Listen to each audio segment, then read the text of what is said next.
ह्या सांगलीचं सगळ्यात जास्त वाटोळं कुणी केलं असेल तर ते जयंत पाटलांनी केलं, हे तुम्हा सगळ्यांना मान्य आहे. बरोबर ना? केलंय की नाही?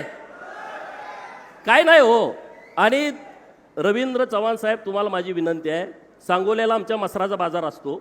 आमची सगळी लोक शेळ्या मेंढ्या विकायला आणि मसरं घ्यायला सांगोल्याला जातात. आता काय काय नवीन मुंबईकडची लोक आली, त्यांना माहीत नसतं म्हशी कुठली मस घ्यायची आणि कुठल्याला धार निघते. ते ज्याला कास मोठी आहे ती बघते, हिला कासला मोठी आहे, हिला घेऊया, ही दूध देईल.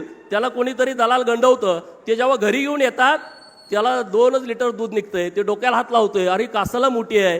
हे जयंत पाटील कासला मोठा आहे, दुधाला नाही. त्यांचा नेता पण तसाच आहे, त्याच्यावरती बोलू नका म्हणून मला सूचना आहेत. परंतु ही कासला मोठी दिसणारी लोक आहेत.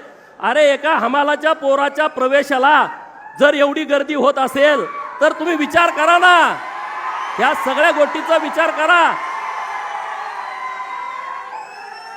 आणि त्यामुळं या महानगरपालिकेच्या निवडणुकीच्या नंतर, सांगली जिल्हा परिषद आणि पंचायत समितीच्या निवडणुकीच्या नंतर कुणाची किती ताकद आहे हे तुम्हाला कळणार आहे.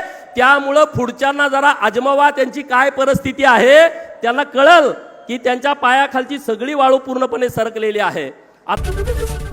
एबीपी माझा, उघडा डोळे बघा नीट.